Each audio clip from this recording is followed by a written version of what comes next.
Imagine a busy city in one of the world's most advanced nations. Streets full of people, trams, police, children playing. Suddenly, a thunderous sound. 1 second, 2 seconds, then a 25-foot-high, 15,000-ton wave of hot, black molasses swallowed the entire neighborhood. People tried to run, but the molasses was so thick, so heavy, so sticky, that it trapped them instantly, turning the city into a deadly swamp. This is the unbelievable but completely real historical story of the Great Molasses Flood of Boston, 1919. The disaster that changed the safety laws of America forever. Chapter 1. The City Where Disaster Struck. January 1919. Boston, one of America's busiest and most powerful commercial cities at the time. It was a cold winter day, snow everywhere. The clock struck 12:40 p.m. A sound, like a mountain collapsing, or a cannon exploding. People froze, buildings shook, windows instantly shattered. That sound was the explosion of the giant molasses storage tank. The tank was 50 feet tall, and inside it held 2.3 million gallons of molasses, used to produce alcohol, biscuits, and industrial products. When the tank burst, a 15-foot-tall wave, traveling at 35 miles per hour, rushed over the city. People didn't even get the chance to run. The wave lifted them off their feet and slammed them into buildings. A street filled with laughter and daily life turned into hell within seconds. Molasses is not like water. It is thick, heavy, and almost glue-like. Once someone fell into it, they were trapped. People trying to escape were thrown into walls by the force of the wave. Bones broke. Molasses clogged noses and mouths. Many died by suffocation. Horse-drawn wagons, carts, even a running tram. Everything was swallowed in seconds. Horses screamed as they drowned. Rescuers couldn't reach them. Police stations filled with molasses. Firefighters who arrived ended up getting trapped themselves. People tried to scream, but their voices drowned in the thick, dark flood. Some tried to bite the molasses to create breathing space. Parents lifted children above their heads, but the wave was too powerful. 21 people died. Over 150 were injured.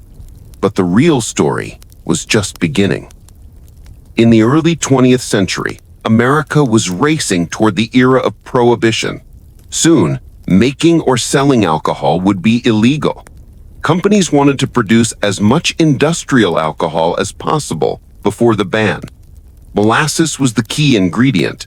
So the U.S. Industrial Alcohol Company built a massive storage tank in North Boston. The problem? The tank was never properly tested. The metal plates were thin. There were leaks everywhere. The tank constantly oozed molasses in cold weather. Instead of fixing it, the company simply painted over the leaks. Later investigations proved all of these. But before the disaster, no one imagined that a food ingredient could destroy an entire neighborhood. January 18th, 1919. Boston was freezing. Suddenly, the temperature rose drastically, from minus 20 degrees Celsius to 5 degrees Celsius in just a few hours. The molasses inside the tank expanded rapidly, increasing internal pressure to a dangerous level. People reported strange sounds, a low humming, vibrating steel, metallic groans. Some even warned this tank could explode any day. The company dismissed the complaints. It's just leaking paint, don't worry. Hours later, Boston learned the truth. Children played in the streets. Dock workers handled goods. Horse carriages passed steadily. 2 police sergeants stood at their post. Then, grrr, boom! Some thought it was an earthquake. Others thought a train derailed. But within seconds, people saw a massive black wall rushing toward them. A tsunami of molasses. The wave moved fast because heat had made the molasses thinner, and the internal pressure acted like a giant cannon. A freight train was thrown off its tracks. 1-ton steel plates flew hundreds of feet. Entire houses collapsed. A man running for his life was lifted and slammed onto a rooftop. People shouted, "Help! God, help!" Fire brigades arrived, but got stuck themselves. Hospital nurses later wrote, "Even inside the building, we could smell molasses so strong that breathing was difficult." Rescuers included police, Navy sailors, fire brigades, and volunteers, but the scene was unimaginable. Molasses was so thick that every step felt like wading through tar. A firefighter wrote, "It felt like walking in warm cement."